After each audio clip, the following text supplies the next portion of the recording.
The results of years of work on turning the narrative on sexual politics are starting to be seen. Hashtag #MeToo helped a lot, and we have the lefties to thank for that. Not only more men in position of power started to reassert what was basic common sense a generation ago, but now even left-wing academics have to admit that there is no real economic benefit in the whole gender diversity in the workplace narrative, and that claiming otherwise is basically to engage in mythology. That's quite a win that seemed impossible 5 years ago.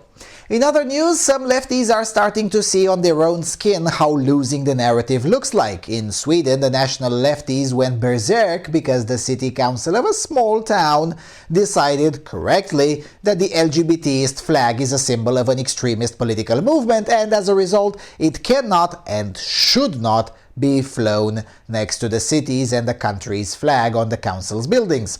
In the US, a militant leftist racist got greeted in a university exactly how such people should be greeted, with disdain, protests, challenging questions, and ultimately swift dismissal. Needless to say, this did not go well on them, because they're not accustomed to this. But they will, no worries. Even Hillary Clinton is working on getting the lefties accustomed to the breaks as she goes on to put out a trans-skeptic narrative right in the mainstream of the British media, leaving lefties in shock that now they can't even convince Hillary that their nonsense is worth a platform. Speaking of the British media, a layer of censorship was stopped, likely the first time this happened in British history. Please correct me if I'm wrong. The pornography filter, which sounded very similar with the haram filter of the Islamic Republic of Iran, was in fact scrapped as even British Orwellian regulators figured it out that it's a terrible idea. Meanwhile, in Germany, the state takes the first step in implementing the model that has 140 years of success in Romania when it comes to dealing with a certain religion of special needs, namely local appointed mufti, locally educated imams, and careful supervision of all foreign ties. We'll see if it works, but even mentioning this was far-right bigotry 4 or 5 years ago, so there's that. These are our stories at the Good News video.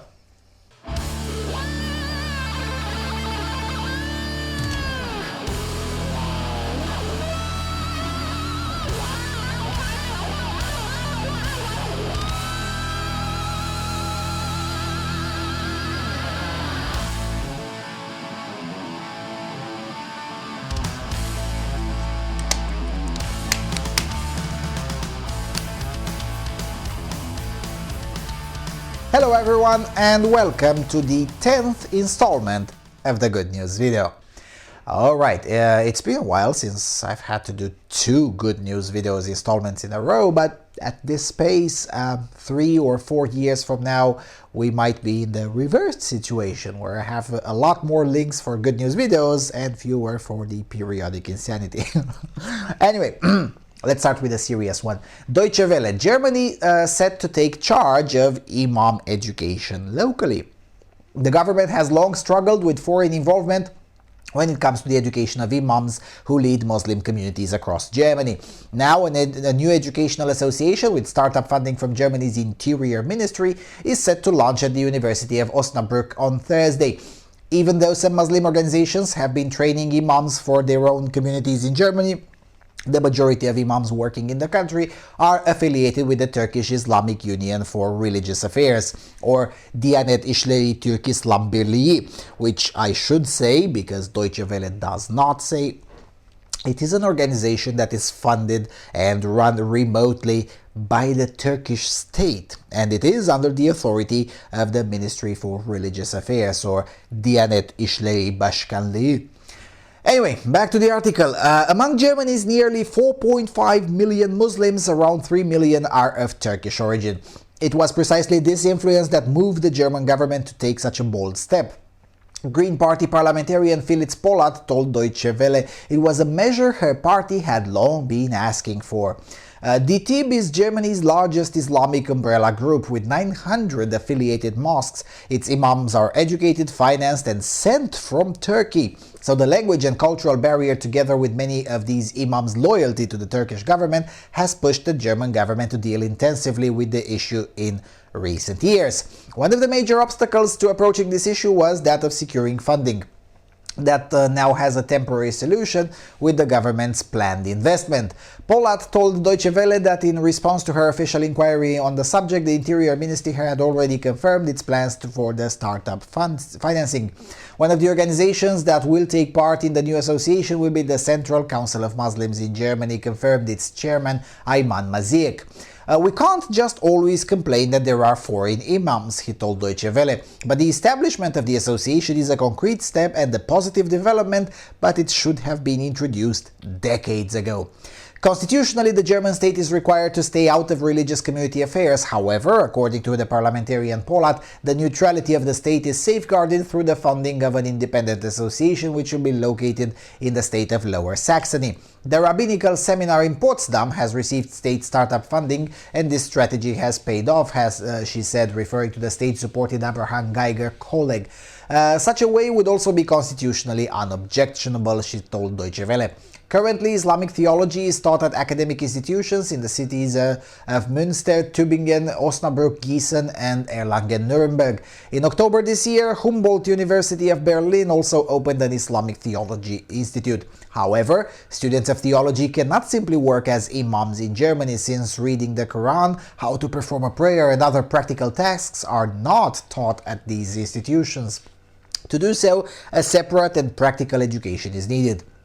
In a response to Deutsche Welle's inquiry, the Lower Saxony Ministry for Science and Culture said the plan includes the establishment of a registered association in cooperation with Muslim organizations and mosque communities that are interested. Islamic theology experts will be a part of this new association, the statement underlined. The ministry also suggested that the method could function as a model for the education of imams elsewhere. Deutsche Welle spoke to Professor Rauf Ceylan of Osnabrück University, who had previously drafted a roadmap on how education for imams in Germany should be built.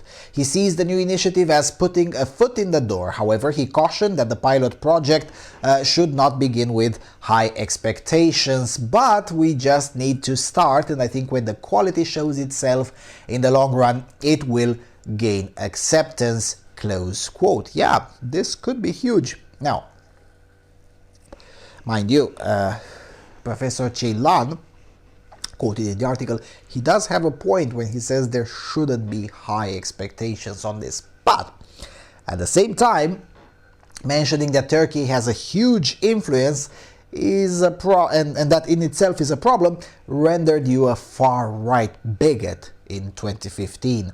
Mentioning that the neo-Ottoman sultanic aspirations of Erdogan aggravate the issue could even get you arrested in Germany, as it did happen to some people who found themselves prosecuted under an arcane law that banned criticism of foreign officials. Sure, all of those were acquitted, but as we all know, the process is the punishment. So, just in 3 or 4 years, 3 short years, the narrative shifted so much that now the far-left Green Party endorses a move to change the course. Now, the reason I count this as a win, besides the fact that now Deutsche Welle speaks my language, which is always nice, is because I know this model can work. It's precisely the way we deal with Islam in Romania since 1878. Here, you don't get to practice Islam unless you get a license from the Mufti, and the Mufti needs to be vetted by the deep state. This has kept our Muslim communities trouble-free for over 140 years now. Sure, it's not perfect, and sure, there were frictions, but a lot fewer than under other models. And the reason I bring up Romania is because I do suspect that the model was exported from here, as the Romanian Mufti spoke to the European Parliament, where Merkel was present too, in favor of the model applied here and why it should be a model for everyone who has a religion of special needs problem. Of course, it remains to be seen whether the German state will be capable of applying the model to Germany, but it's a win itself that the model is taken seriously whereas 4 years ago would have earned you a label of far-right or even an arrest. Maybe things can be turned around, though it won't be easy. Inshallah, as they would say. Okay, let's get to sexual politics a bit, because there's some good news there too. Engadget, UK finally abandons its unworkable porn block plan. The United Kingdom has conceded that its regularly delayed proposal to create a nationwide adult content firewall will not go ahead. The system, due to be implemented in April 2018, December 2018, July 2019, the near future, has been abandoned for now. In a statement, Nicky Morgan MP said that officials would move to tackle so-called online harms in a different manner than those laid out in the existing law. Part 3 of the 2017 Digital Economy Act laid out a plan for a system where people could not access adult content unless they proved they were over 18. Rather than administer the system itself, the government farmed out the responsibility to a third party, the British Board of Film Classification, which in itself is a regulatory body funded by the movie industry as a way to avoid direct censorship. In order to prove their age, users would have to sign up to some sort of age verification service run by a third party. That would have required the purchase of a porn pass sold over the counter in retail stores so staff could establish your age as they do for alcohol sales. The pass would have been then allowed you to access sites that market adult content on a commercial basis as laid down in the Act. The law was intended to prevent minors from accessing adult content, but its aims were defeated long before publication. Social media sites like Twitter and Reddit were exempted from the bill, despite the fact that it's very easy to find adult content on there, compared to, say, an adult content website where the material is behind a paywall and it was hard to understand the reasoning behind the law. And the existence of one or two large registers of users who had paid money to view adult content was a civil liberties nightmare. The proposals were derided from the get-go by experts and pundits as technically unworkable and highly damaging to individual freedoms. Even sending a press release was bungled by the BBFC, which exposed the email addresses of over 300 journalists in talking about the news. There were also concerns raised about the identity of the companies tasked with implementing the identification system. MindGeek, owner of Pornhub, was heavily criticized for both its business practices and the risk that it would gain monopoly over power over rivals if it controlled access to their sites. Not to mention that the system, if tied to UK IP addresses, could be easily circumvented with the use of a VPN. The United Kingdom has not given up on its plans to censor the internet, however, and is looking at a broader regulatory regime. In her statement, Morgan addresses the exemption of social media sites, saying that the regulators will have discretion on the most effective means for companies to meet their duty of care. What that turns out to be is not yet clear, but it's likely to have similar chilling effects on civil liberties. In a press release, the BBFC said that it had all systems in place to undertake the role of an AV regulator, but understands the government's decision. It added that it will bring its expertise and work closely with government to ensure that the child protection goals of the DEA are achieved. Close quote. Okay, so this is a story we've been following since 2017, basically, and was routinely part of the episodes of Periodic Insanity, so it is quite good that at the end of it, it ends up here, with the whole idea being scrapped. The bad news is that I won't be able to mock Britain as being the country that requires a wanking license, which means that British politicians will be able to continue to be wankers without having to get a license first. But no, seriously, I count this as a win. I think it's the first time since I've been following British news when a censorship policy ends up being defeated. Now, it's too bad that it got defeated on technical grounds rather than on the grounds that it's an insane policy in itself, which goes to show that the best line of defense for civil liberties, the best line of defense is to build infrastructure in such a way that makes it impossible even for determined actors to restrict them. Because make no mistake, this is not and was not about pornography per se. The UK already has a lot of filters in place, pretty much like Iran, and rarely a day goes by without false positives. like websites talking about circumcision, classified as pornography, websites of political parties, classified as terrorism, and so on and so forth. The state simply should never be trusted with that level of power, no matter how pure the intentions might be, because the state, especially the British state, will for sure abuse that power. It's not a question of if, but a question of when. So any restriction on the state's power to censor is, in itself, a win. Alright, let's carry on with sexual politics. Hillary Clinton says women have legitimate concern about the transgender issue, titles the Daily Signal.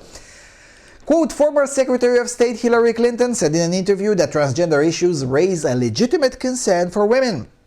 Clinton appeared on BBC Radio 4 with her daughter Chelsea on Tuesday to promote their book, The Book of Gutsy Women, Favors Stories of Courage and Resilience. They differed in their answers when asked about the subject of biological males who identify as transgender. Chelsea Clinton defended the idea that those men can become women, while her mother struck a more cautionary note. I do think there is a legitimate concern about women's lived experience and the importance of recognizing that. And also the importance of recognizing the self-identification, Hillary Clinton said. This is all relatively new. People are still trying to find the language for it, trying to sort it out. I think the right mindset, this can be understood, but it's going to take some time. It wasn't the first time former Secretary of State has shown hesitance on transgender issues. She expressed skepticism when asked last month if a man with a beard and a penis could be a woman, calling it a very big generational discussion. If Hillary Clinton's words on transgender issues in October were off the cuff and spontaneous, her words on the BBC today were not, says British writer James Kirkup in The Spectator magazine. She's chosen to state clearly that there are indeed legitimate concerns about the way transgender issues relate to women and their lives, he added. Every Democratic presidential frontrunner supports the bill that would force schools to include male athletes who identify as transgender girls on female sports teams, close quote. And the commentator from The Spectator is correct. I mean, Clinton is too much of a political animal to let things go out of her mouth without careful thought and, perhaps most importantly, serious political calculation. Keep in mind that Clinton doesn't have an ideology. She, just like her husband, are basically finger-in-the-wind politicians, like this. People forget that Bill Clinton won the presidency in '92 with ads featuring the Confederate flag and a tough-on-immigration stance, and got re-elected on a fiscally conservative and tough-on-crime platform. So, why is this a win? Well, it's a good measure on how well the narrative is going. If an experienced political animal like Clinton feels that the narrative is far from settled and essentially puts out what activists would call a turf talking point, namely that the implementation of transgenderist agenda is a serious and legitimate concern for women, that means those of us skeptical of the trans policies are doing something right. Okay, let's do one on the activist front. Yahoo News. University students burn Latina author's book for dissing white people during lecture. On Wednesday night, the New York Times contributor and associate professor at the University of Nebraska, Jeanine Capo-Cruzet, spoke about her novel Make Your Home Among Strangers to first-year students at Georgia Southern University. The book, required reading for some of GSU's first-year experience classes, focuses on the story of a Cuban-American girl from Miami who is accepted into a prestigious university in New York and the struggles she faces to fit in with the predominantly white environment. At the invitation from GSU, Cruzet gave a talk addressing diversity, especially in a college atmosphere. It is one, according to a statement from Cruzet, she has delivered at a number of other schools. However, the students' reaction to her lecture was nothing close to any of my previous campus visits. When the floor was open for the Q&A, some students questioned her authority to address white privilege at the predominantly white public university. I noticed that you made a lot of generalizations about the majority of white people being privileged, one student said, according to the university newspaper. What makes you believe that it's okay to come to a college campus like this when we are supposed to be promoting diversity on this campus, which is what we're taught? I don't understand what the purpose of this was. I came here because I was invited, and I talked about white privilege because it's a real thing that you're actually benefiting from right now. In even asking the question, Crusade responded. What's so heartbreaking for me and what is so difficult in this moment right now is to literally have read a talk about this exact moment happening, and it's happening again. That's why a different experience, the white experience, is centered in this talk. According to Crusade, students immediately began shouting back and forth at one another. While some students raised more questions about race, other students apologized to the author for their peers. Tensions remained high on campus. STEM students believed Crusade made unfair comments regarding white people and claimed the author wouldn't stop talking about white privilege when she was supposed to be promoting diversity. I feel that she addressed white students and white people in general unfairly, Andre St. Pierre, a freshman at GSU who attended the lecture, tells Yahoo Lifestyle. She stated multiple things about white people as a whole that placed all white people in that stereotype of rich and snobby, which is very untrue. Instead of promoting diversity and equality, it's more like she hated on white people as a whole. Well, that's because she does, Junior. Better internalize that fast. In since deleted tweets captured in screenshots and published in the George Ain newspaper, students who attended the lecture tweeted Crusade photos of her book with torn out pages and accusing her of being racist towards white people. The paper also shared one student's tweet which showed a video of other students burning the book. You came to our university as an author of a book all freshmen are required to read, a book you barely talked about. Instead, you wasted everyone's time by attempting to create a racial divide by bullying white people for an hour. That is racist, and you should have expected this. Are you usually that racist, or were you putting on a front to promote your pointless and shitty book at my college? Just a question, one student tweeted. Work on your ignorance and racism towards white people. In response to a video of a book burning, one student tweeted at Crusade, maybe that wouldn't happen if you spoke about your book instead of dissing white people the entire time. Later that night, captured footage shared on Twitter shows students gathered to burn Crusade books on campus, which was confirmed by a spokeswoman for GSU. According to a statement shared by the university's Writing and Linguistics department, some students also gathered outside Crusade's hotel. Crusade was moved to another hotel in another town, but was unaware it was because students had gathered outside her original hotel. She did not learn of this until she read the statements from the Writing and Linguistics department. GSU freshman and St. Pierre tells Yahoo Lifestyle he was not present during the book burning, and while he respects the students' First Amendment rights, he does not feel it was appropriate response. Oh yes, it was very appropriate. It is a sentiment that echoes GSU's official statement. While it's within the students' First Amendment rights, book burning does not align with Georgia Southern's values, who cares? Nor does it encourage the civil discourse and debates of ideas, nor should it be. Says the director of communications, blah, who cares? Despite plenty of input from students who may have felt attacked for being white, many students and community members have rallied behind Crusade. Oh, fuck off. Enough reading of this crap. Now, the only downside that I see here is that the number of non-leftists who still treated this incident from a holier-than-thou perspective. Oh, no, man, you should engage in civil discourse, not burn books. Well, no, absolutely not. Janine Crusade is a violent, militant racist who writes violent, militant, racist literature and expects to only lecture to fellow violent, militant racists like her. And then, once in her lifetime, she had to deal with a truly diverse crowd, where non-racists attended too, and non-racists who can formulate questions to boot. Oh, poor her. One thing that the non-left must internalize faster is that you don't play by the rules with people who want to exterminate you. Crusade is a propagandist for a racist movement and a columnist for a racist conspiracist blog, because that's what the New York Times is. And as such, these marginal hate-filled figures must be greeted a bit more vigorously. She doesn't like it? Well, tough. Seriously, tough. Who cares if she doesn't like it? Her feelings are not important.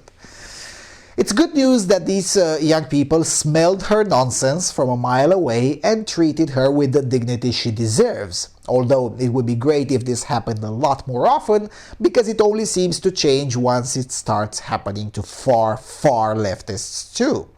Because keep in mind, conservatives have had a lot worse than this happening to them at these speeches, and they were called whiners even if subjected to physical violence. Heck, even center-leftish peeps like Christina Hoff Sommers, for instance, had her books burned in various universities.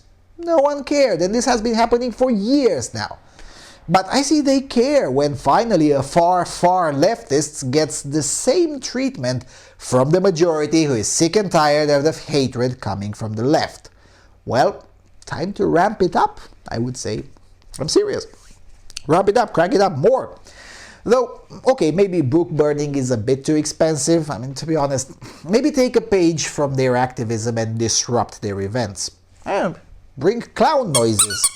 And honk whenever they say something racist or hateful, which in the case of this lady is basically whenever she opens her mouth. She's such a hateful person that she can't speak for more than one sentence without saying something bad about white people. I'm sorry, but people so heavily obsessed with race should get a lot more pushback than they do now. Enough with this nonsense. Who cares if she's offended? Fuck it. Anyway, let's go further. The local Sweden. Swedish far-right council votes to stop flying pride flag. The hometown of Sweden Democrat leader Jimmie Åkesson has ruled that the gay pride flag should no longer fly outside the local council offices. In a vote on Thursday evening, city councillors representing the ruling four-party coalition of Sweden Democrats, Christian Democrats, Moderates and the local Sol Party ruled that the flag should no longer be hoisted. For us, tradition is important, and I know that many of our older citizens share that feeling. Louis Eriksson, the local leader of the anti-immigration Sweden Democrats and Åkesson's long-term partner, told the local Blekinge-Läns Tidning newspaper. Nicolas Westrup, the party's group leader, said that it was wrong to fly a political symbol outside the council offices. This is a flag which should not be hanging on our flagpoles, he said. The pride flag has been a political from start, and should we hoist other political flags on our flagpoles too? The Sweden Democrats in the neighboring town of Ronneby also want to ban the flag. The gay pride organization in the nearby city of Karlskrona said that the decision was a disturbing development, who cares what they believe, and announced that they would next year hold a parade in Sölvesborg for the first time in response. Again, who cares? The decision has also split Sweden's center-right moderate party, with Filippa Reinfeldt, the party's spokesperson on LGBTQ issues, criticizing it as inappropriate. If the decision concerns the pride flag, it is absolutely inappropriate and is not in keeping with the moderate party's position. Well, tough. I see the pride flag as a symbol of freedom and the right to be and love who you want. Well, tough luck, most people disagree. Sofia Allin, the moderate politician who runs the pride organization in the local Blekinge county, said she aimed to protest the decision at the party's regional and national level. Good luck. This is a decision which goes completely against what the moderate party stands for in the question of equal rights, she said. The decision is not rooted in a wish to bring order to the local flag policy. The fundamental idea seems to be to stop pride, she said. I think it is serious when we have members who openly work against diversity and openness. Well, good! There should be a lot more members who openly work against diversity and openness, because too much openness means your brains fall out. I'm just saying. Now, this is not only good news from a political perspective, but it's good news from a narrative perspective, and as a narrative as well. From a practical politics perspective, this is good news because almost all reactions to it are disproportionate and hysterical. The Swedish left doesn't have the experience of losing elections and losing in general. It's a first for them. As a result, their reactions when it finally happens are disproportionate and insane. And all of their salt has to be carefully mined and then disseminated to normies with the question, is it really such a tragedy that requires so much effort? Why don't political political parties get so berserk when services and pensions are being cut? Could be because the same parties pissed off at this decision are the ones doing the cutting? I mean, that's what I would do if I were doing the strategy over at Sverige Demokraterna. From a narrative perspective, this is a good news because it slowly puts the idea out there that the rainbow flag is an inherently political symbol associated with all sorts of extremist ideologies, and it is thus not politically neutral. This is very important, especially in a country with a much more brainwashed population like Sweden. I mean, it's quite shocking how many people seriously believe, without being themselves ideologues or activists, they seriously believe that a rainbow flag is not political or that it is politically neutral, when nothing could be further from the truth. Shedding that myth is a process, and it's a process that takes time, and making legal papers that assert the opposite is part of that process. It also shows how a lot of these things can be tackled locally without necessarily getting into the national government. A chap who runs a local political party here in Romania that I interviewed last year, he has a say, "Those who run the city hall run the country." The idea being that most politics is local rather than national. And in a way that is kind of true. I mean, not always and not with all issues. I mean, cultural issues have to be fought on all levels. But oftentimes it's true, the politics can be local, or at least escalated from there, like it is the case here with Sweden Democrats making a decision in a small town and that decision making international headlines.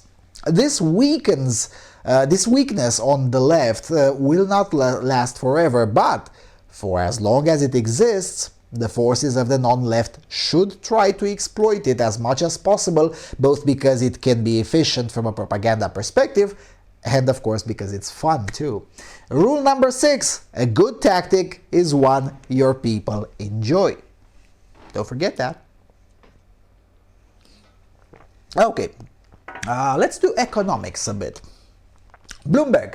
Investors penalize companies for adding women to their boards. Many of the biggest companies have wholeheartedly embraced the theory that more diversity means more profits. Investors may be less convinced, at least when it comes to adding women on boards. An analysis of 14 years of market returns across about 1,889 companies finds that when they appointed female directors, they experienced 2 years of stock declines. The market value of a given company fell 2.3% by adding one additional woman. The research was published in the Informs journal Organizational Science. Shareholders penalize these companies despite the fact that increased gender diversity doesn't have a material effect on the company's return on asset, said Kaisa Snellman, an assistant professor of organizational behavior at INSEAD Business School and a co-author of the study. Nothing happens to the actual value of the companies, it's just the perceptions that change. A portion of the study conducted by Snellman and her co-author from INSEAD suggests investor biases are at play. The researcher asked senior managers with MBAs to read fictional press releases announcing new board members. The statements were identical except for the gender of the incoming director. Participants rated those hiring men as more likely to care about profits and less about social values, and those hiring women as softer, Snellman said. Well, they're right, by the way. If anyone is biased, it is the market, she said. In fact, Snellman said investors should consider organizations that add women and other underrepresented groups to their boards because there's a good chance that the company is being undervalued. That's bullshit, by the way. Over the years, various non-academic reports have suggested that diverse leadership results in corporate success. A McKinsey & Co. analysis noted that board diversity correlates with positive financial performance, if not in a statistically significant way. Credit Suisse Group AG noted a performance premium for board diversity in its 2019 report, and I kept on telling you those are all lies. Such findings have prompted such investors as BlackRock Incorporated, State Street Global Advisors to pressure companies to add women to their boards.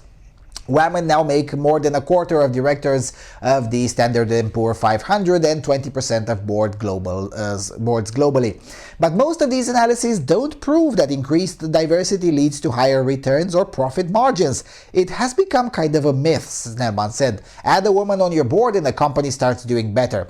To see whether direct links between the diversity and company performance exist, academics such as Snellman have looked at stock prices. The research has so far found mixed results. One analysis from September determined that share prices jumped after companies released reports that showed better than average levels of gender diversity. Another published in October found that investors penalized companies without female directors after California passed a law mandating that all boards in the state must have at least one woman by the end of this year. The researchers suspected the market was reacting to the burden of compliance for organizations that didn't already have board diversity. Looking at financial performance rather than market value, many studies conclude that increasing representation results in neither significant benefit nor harm. Well, I will argue against the harm thing. Anyway, Snellman counted 140 papers that showed no clear relationship between adding diversity at any level with improving performance metrics of any kind.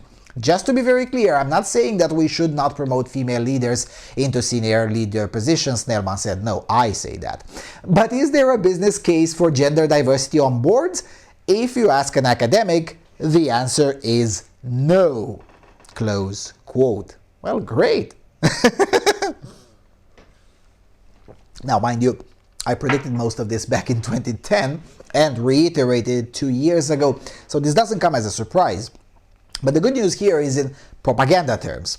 Whereas in 2010 we would have had to formulate a lengthy argument which most people didn't have the willingness to read or listen because it involved a bit more than level 1 reasoning. Now we can simply say, look, studies have shown that there is no business case for the diversity claptrap, so can we please talk about serious issues rather than left-wing fairy tales and other forms of economic illiteracy? And yes, that's how anyone making the case for gender diversity on boards should be called mercilessly. Don't waste time with such people. The science is settled. Also, don't take business advice from academics who never run a business. So the whole nonsense of consider organizations that add women or underrepresented groups because there's a good chance the company is undervalued, no, that's nonsense. It really is. I mean, unlike Snellman, I routinely attend places where investments are being decided, and not just small ones. Let me put it this way. The amount of fucks being given by investors on how many women you have in your company teeters on the brink of zero. What Snellman doesn't fully realize, although she gets it half of it right, is that the whole mythology of women being great has in fact harmed women quite a lot. Because of the investors that do care, about this, they always care whether affirmative action is a thing in your organization. And if it is, off they go with their money. Slowly but surely, the market is catching up with all of this nonsense. Sure, as always, it takes a very long time, and oftentimes it is too much.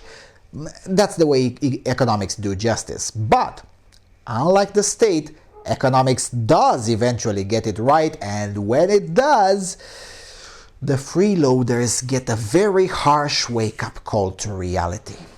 I'm just saying. Expect it, because it's coming for you. Okay, one more. Let's do one on Me Too, since we're on women in workplace and so. Mississippi politician denies access to female reporters so as not to insinuate an affair, titles the Pravda on Hudson. Robert Foster, a state representative in Mississippi who is running for governor, blocked a female reporter from shadowing him on a campaign trip to avoid any situation that may evoke suspicion or compromise his marriage. The reporter, Larrison Campbell of the news site Mississippi Today, wrote in an article published on Tuesday night that Mr. Foster's campaign manager, Colton Robinson, had told her that a male colleague would need to accompany her for a ride along on a 15-hour campaign trip around the state. Mr. Robinson said that the campaign believed the optics of the candidate with a woman, even a working reporter, could be used in a smear campaign to insinuate an extramarital affair, Ms. Campbell wrote. In blocking the reporter, Mr. Foster, 36, Republican, invoked the Billy Graham rule, which refers to the Christian evangelist's refusal to spend time alone with any woman who was not his wife. Ms. Campbell, 40, wrote in her article on Tuesday that she and her editor had decided that the request was sexist and an unnecessary use of resources given her experience. She has interviewed Mr. Foster multiple times and broke the story of his candidacy. Mr. Robinson would also have been present during the trip, but the campaign would not budge, she wrote. After the article was published, Mr. Foster responded on Twitter that he and his wife had committed to following the Billy Graham rule before he announced his candidacy. "I'm sorry Ms. Campbell doesn't share these views, but my decision was out of respect of my wife," he wrote. In an email, Mr. Foster indicated he would grant Mississippi Today additional interviews as long as they were conducted according to his rules. "We just wanted to be in an appropriate and professional setting that wouldn't provide opportunities for us to be alone," he wrote. The controversy has raised the freshman lawmaker's profile, and his posts have gathered many supportive comments along with criticism. On social media and in interviews on Wednesday and Thursday, Mr. Foster criticized the liberal press and painted himself as an uncompromising man of principle. Mississippi Today reported that his campaign was boosting his social media posts and had sent out a fundraising email asserting that he was being attacked for his Christian faith, which is kind of true. He and Ms. Campbell appeared on CNN's morning show New Day on Thursday. He noted that they would have been traveling in his vehicle during the ride along. "This is my truck, and in my truck, we go by my rules," he said. "Perception is reality in this world, and I don't want to give anybody the opinion that I'm doing something I should not be doing," he said. Ms. Campbell repeated her belief that she had been unfairly stopped from doing her job. "Why does it appear improper for a man to be with a woman?" she asked. "I mean, why wouldn't a gay affair be constructed if you were with a man? Unless at the end of the day what you're saying here is a woman is a sexual object first and a reporter second." Well, yeah, so? Mr. Foster is running to the right of his opponents and is considered a long shot to win the primary election on August the 6th. Well, he lost it. In a phone interview on Wednesday, Ms. Campbell, who has written about being married to a woman, said that Mississippi Today strives to do hard-hitting watchdog journalism, sure they do, and rebutted the notion that it is a liberal organization. That I believe. They're not a liberal organization, they're a far-left organization. They're trying to take something that is inherently sexist, not giving a female reporter the same access they would give a male reporter, and they're trying to turn it into this liberal versus conservative thing. It's just sexism, it's not a liberal or a conservative issue. She added that after posting her article on social media, she had heard from women around the country who were glad she had called attention to how politics is still seen as a largely male space, close quote.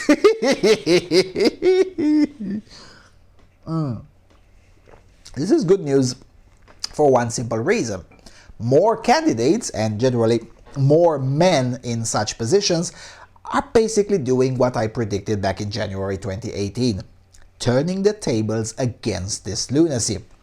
But this article is also a good lesson in propaganda. The guy lost the primary, but forced the other two candidates to move to the right from where they were at the beginning of the campaign, and also forced the issue back on the front pages of the cathedral media, and even the New York Times admitting that Mr. Foster's view is in fact very popular and in line with the position of a slight majority of the people, and not some fringe position of evangelicals.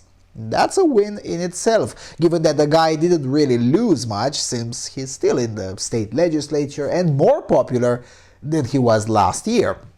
Also, no matter how much they tried, leftists simply failed at framing this. And not for the lack of trying, they pulled all the right tricks, it's just that they lost the underlying narrative and they don't seem to know it yet. I mean, Ms. Campbell, the journo who was denied the interview, says that the campaign is trying to take something that is inherently sexist and they're turning it into this liberal and versus conservative thing. It's just sexism, it's not a lib versus con issue. Well, that's good framing, but only if the general public really does give a shit about that. And the problem is that the public no longer cares. Feminists have milked the sexism issue dry. The reservoir of shits to give is just now empty. And suddenly the public doesn't care anymore that you call it sexist. The public cares if it's right. And believe it or not, the public resonated a lot more with the argument, well, it's my truck, my rules, than with the more sexism claptrap. It also didn't help that Miss Campbell is a lesbian. I'm sorry, lefties, but you made the rules. Nobody is going to seriously believe that a militant lesbian with a chip on her shoulder is anything other than a far-left activist first, and maybe a reporter a distant second. Maybe. So yeah, I count that as a win, especially if you take it into the wider context, with more and more left-wingers complaining that the conservatives were right, and that the hashtag #MeToo hysteria has indeed achieved virtually nothing positive, and has made women's lives in the workplace a lot worse. And it's not just men. Women bosses also upped the ante on reluctance to hire or promote women.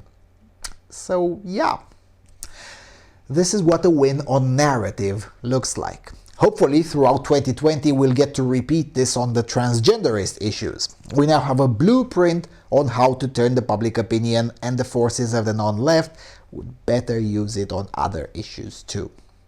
Slowly, with a lot of work, this whole set of narratives can be won. Yes, it's a work in progress, and it's a lot of work, and it takes years, but the results are becoming clear. I'm just saying. Alright, yeah, there are a few, but nah.